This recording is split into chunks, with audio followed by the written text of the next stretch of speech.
बोलिए सदगुरु स्वामी कृष्णानंद जी महाराज की जय। द्वारिकाधीश की जय। संकट मोचन हनुमान की जय। ओम अखंड मंडलाकारं व्याप्तं येन चराचरं तत्पदं दर्शितं येन तस्मै श्री गुरुवे नमः।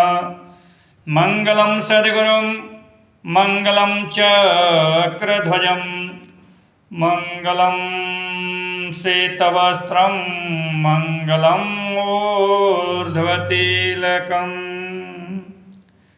प्रिय बंधुओं, सहपाठी मित्रगण, सज्जन वृंद, बूढ़े बुजुर्ग, आज गीता श्रीमद्भागवत गीता के प्रथम अध्याय का तीसरा श्लोक का विवेचन करेंगे, उसके बारे में जानेंगे, समझेंगे। आए आप लोग को मैं गीता श्लोक का तीसरा श्लोक मैं सुनाने जा रहा हूँ, पहला अध्याय का। इसमें जो है दुर्योधन द्रोणाचार्य के पास जाकर क्या कह रहा है, वही है पश्यताम पांडुपुत्राणामाचार्य महतिं च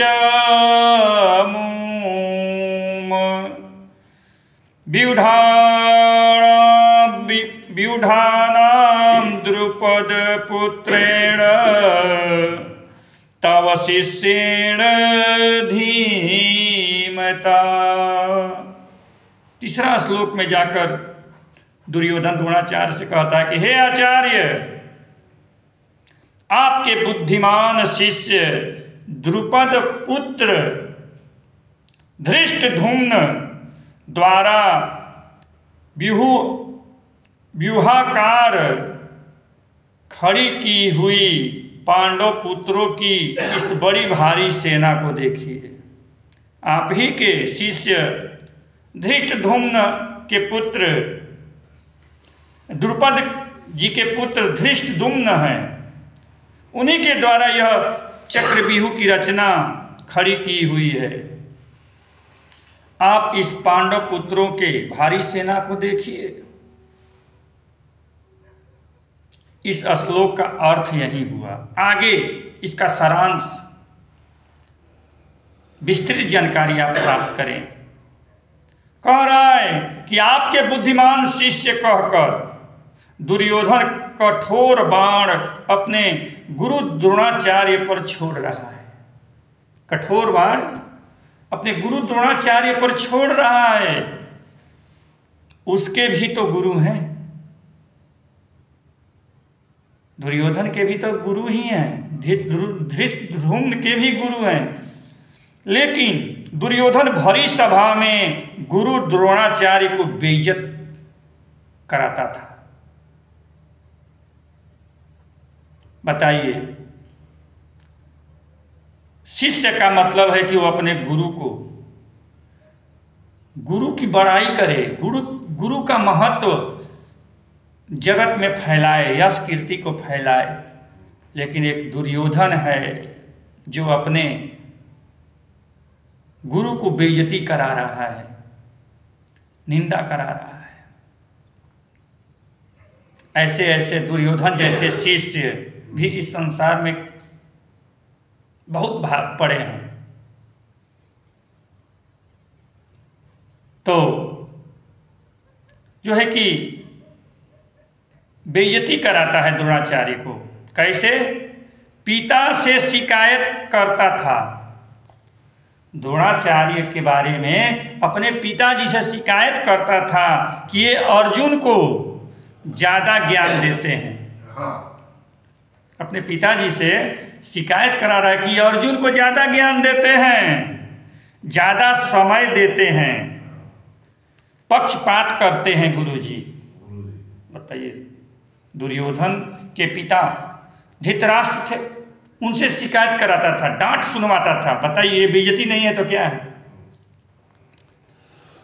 कहता है कि पक्षपात करते हैं गुरुजी, उसे बहुत सारी गुप्त विद्याएं प्रदान कर दी हैं। बहुत सारा गुप्त ज्ञान और विद्याएं अर्जुन को दे दिए हैं।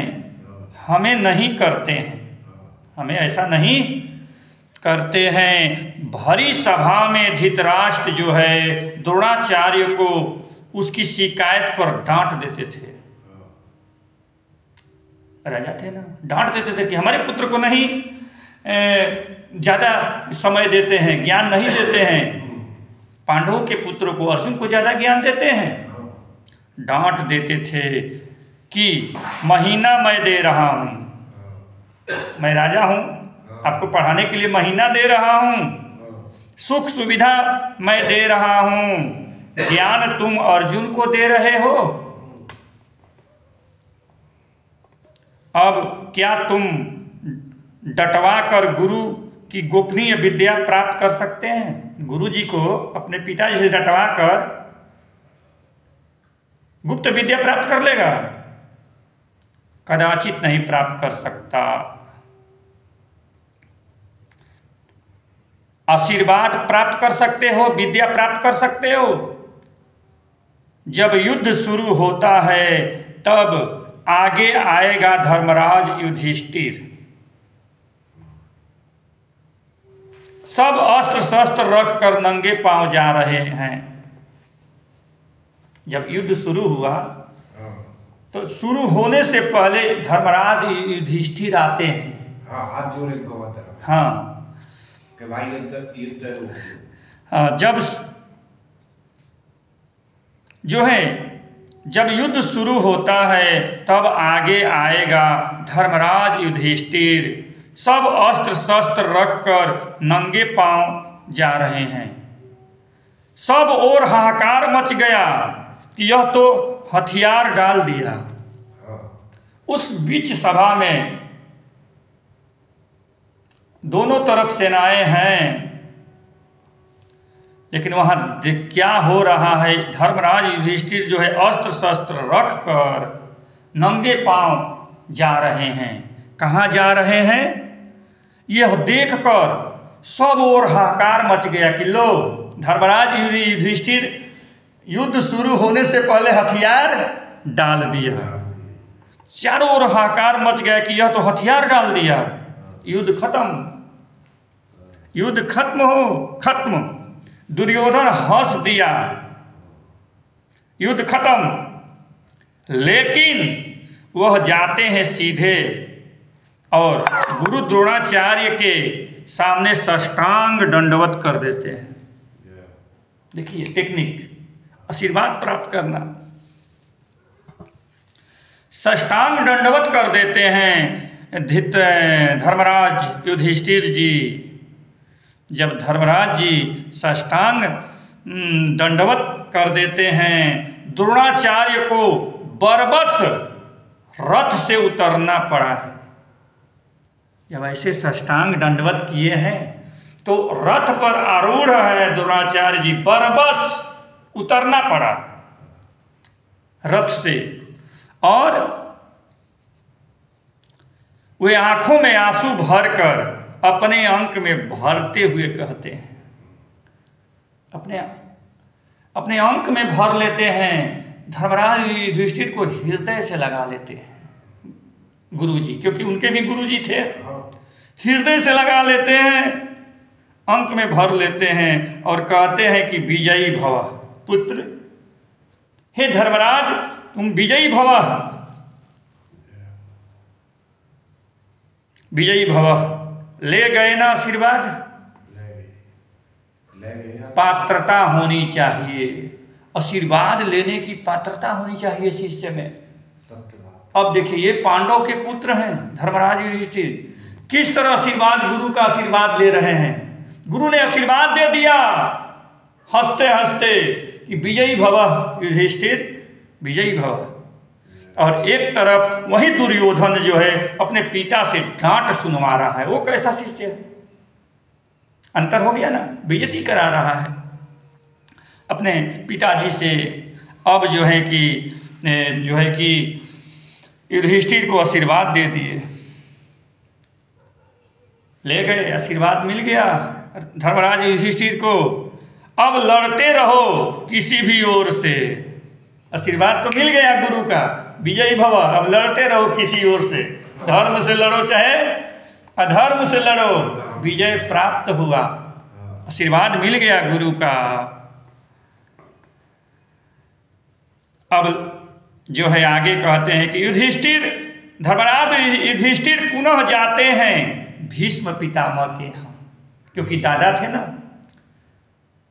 युद्ध शुरू होने से पहले आप भी कोई भी कार्य शुरू करते हो तो अपने गुरुजन संत महात्माओं से, गुरु जी से, या अपने घर के देवी देवता, कुल देवता को प्रणाम करते हैं कि हे घर के देवी देवता, हे गुरुजन, हे समस्त सकारात्मक एनर्जियाँ, मैं आपको प्रणाम करता हूँ और आप मुझे आशीर्वाद दें ताकि मेरा कार्य सफल हो। आज भी इस समय भी जो मांगलिक कार्य आप लोग करते हैं, शादी विवाह करते हैं, तो सबसे पहले अपने घर के कुल देवता, देवी देवता, पितृ देवता को काट देते हैं ना। गांव के जितने देवी देवता हैं उनको काट देते हैं ना। इसके बाद गुरु जी को देते हैं, पुरोहित जी को देते हैं, इसके बाद हित नातों को देते हैं ना काट, कि मेरे यहाँ शादी है, चाहे गृह प्रवेश है, हाँ, या भजन कीर्तन है, आप लोग देते हैं ना। उसी तरह देखिए, युद्ध शुरू होने से पहले धर्मराज युधिष्ठिर जी जो है अपने गुरु द्रोणाचार्य से आशीर्वाद लेते हैं। गुरु जी के तरफ से आशीर्वाद मिल गया, विजयी भव पुत्र। इसके बाद गुरु के बाद पितामह दादाजी हैं भीष्म पितामह। अब जो है कि भीष्म पितामह के पास जा रहे हैं धर्मराज युधिष्ठिर, और भीष्म पितामह के यहाँ जाते हैं अस्त्र शस्त्र विहीन, नंगे पांव, बिना अस्त्र शस्त्र के जा रहे हैं, नंगे पांव जा रहे हैं। उनके रथ के भी सामने साष्टांग प्रणाम कर देते हैं। युधिष्ठिर जी भीष्म पितामह के रथ के आगे साष्टांग यानी डंडे की तरह लेट जाते हैं, दंड प्रणाम कर रहे हैं, पितामह के पास प्रणाम कर देते हैं। फिर वृद्ध पिता भीष्म पितामह भी रथ से कूद पड़ते हैं और अपने अंग से अश्रु पूरित नयनों के साथ कहते हैं, आंख में आंसू बह रहा है, आंख से आंसू गिर रहा है भीष्म पितामह के पास। वो भी जबरदस्ती रथ से कूद जाते हैं और अपने धर्मराज युधिष्ठिर को उठाते हैं और गले से लगा लेते हैं। आंखों से आंसू गिर रहा है भीष्म पितामह के पास, आंसू गिर रहा है। और भीष्म पितामह जी कहते हैं, अंक से भरे हुए, छाती से छाती में लगाए हुए हैं, और भीष्म पितामह जी कहते हैं आंखों से आंसू बहते हुए कि विजयी भव पुत्र, विजयी भव। उनसे भी आशीर्वाद मिल गया, विजयी भव। अब कौन हराएगा, अब कौन हराएगा, लड़ते रहो, यही कला है धर्म में, धर्म में यही कला है। इसीलिए उनको धर्मराज कहा गया, धर्म के राजा, और धर्म युद्ध भी था, और धर्म युद्ध भी था।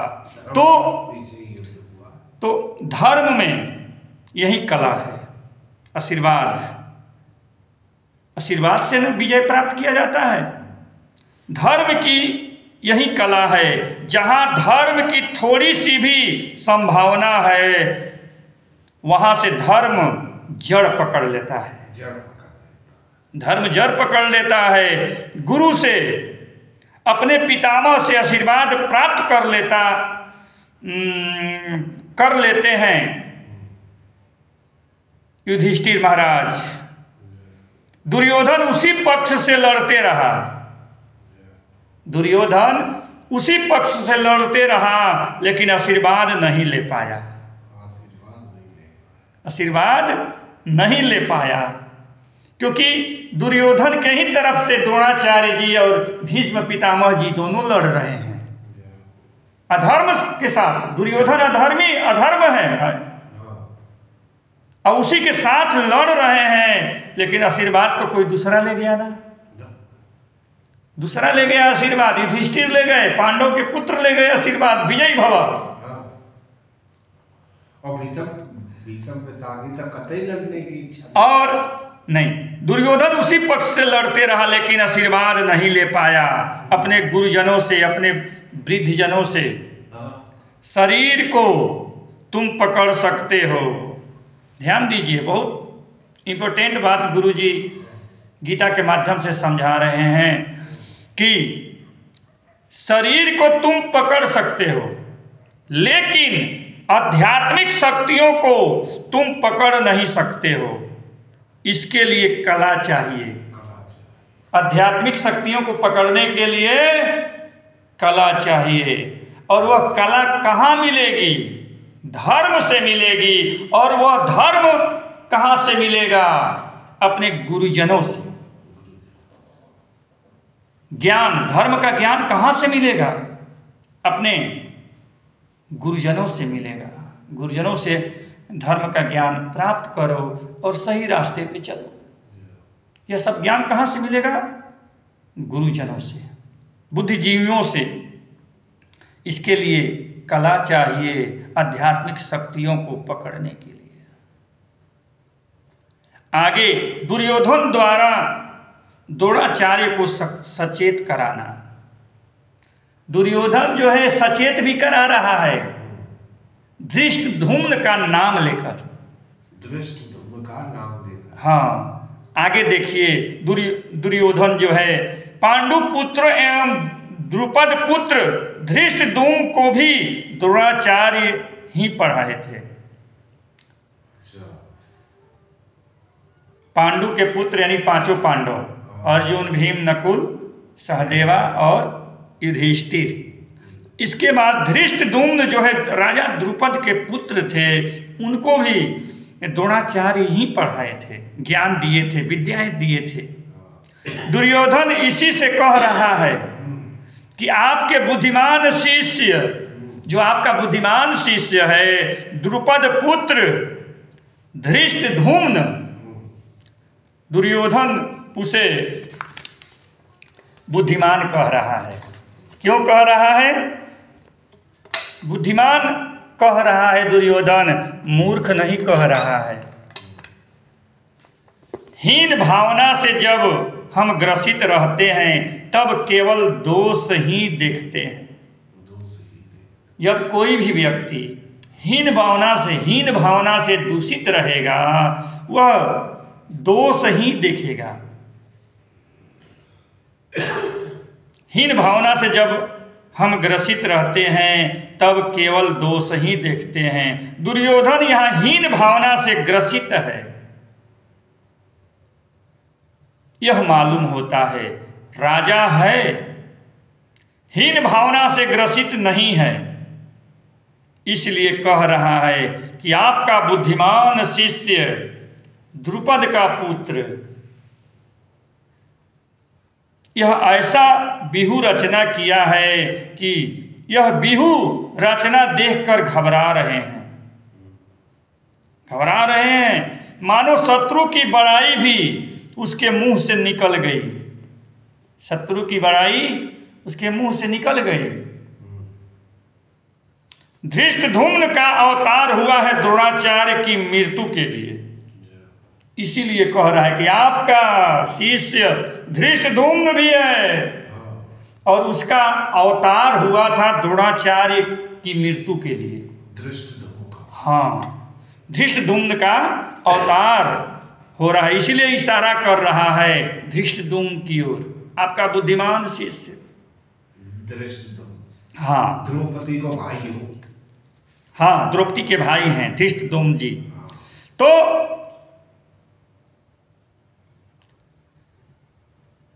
धृष्टद्युम्न का अवतार हुआ है द्रोणाचार्य की मृत्यु के लिए। द्रुपद का जब राज्य अधिग्रहण किया गया द्रोणाचार्य के द्वारा, तब उनसे यज्ञ किया, तब उसने द्रुपद ने यज्ञ किया। राजा द्रुपद ने और यज्ञ से निकले हैं दोनों पुत्र और पुत्री। एक पुत्र के रूप में धृष्टद्युम्न पैदा हुए हैं और पुत्री के रूप में द्रौपदी और धृष्टद्युम्न, दोनों का जन्म यज्ञ से है। दुर्योधन जानता है, दुर्योधन जानता है कि कैसे निकले हैं और यही मृत्यु का कारण बनेगा द्रोणाचार्य का। इसलिए वह इंगित कर रहा है, इशारा कर रहा है कि देखिए देखिए द्रोणाचार्य, आपकी मृत्यु आपके सामने है। इसीलिए इशारा कर रहा है, सचेत करा रहा है कि आपका तो यही है, इशारा करा रहा है, कह रहा है क्या कि हे आचार्य, आपके बुद्धिमान शिष्य द्रुपद पुत्र धृष्टद्युम्न द्वारा विहुकार खड़ी की हुई पांडव पुत्रों की इस बड़ी सेना को देखिए। दिखा भी रहा है और सचेत भी करा रहा है। बस प्रिय बंधुओं, आज इतना ही, और फिर अगले दिन जो है फिर व्याख्या की जाएगी। चौथा, पांचवा, छठवां अध्याय श्लोक का व्याख्या हम करेंगे। और मैं गुरु जी की पुस्तक, स्वामी कृष्णानंद जी महाराज जी की पुस्तक गीता ज्ञान मंदाकिनी से मैं यह प्रवचन दे रहा हूँ। आप सब इसको बड़े तन मन से समझें। और मैं क्या कहूँ, धन्यवाद आप सभी को। बोलिए सद्गुरुदेव भगवान की जय, सद्विप्र समाज की जय, सत्य सनातन धर्म की जय। बोलिए द्वारिकाधीश की जय। हर हर महादेव। नारायण हरिओम। आत्मा राम पूर्ण काम, सब जीवों में वास करें। जो जन आवे शरण में ध्यावे, उनके संकट नाश करें, उनके संकट नाश करें। बोलिए संकट मोचन हनुमान जी महाराज की जय। धन्यवाद। हरिओम।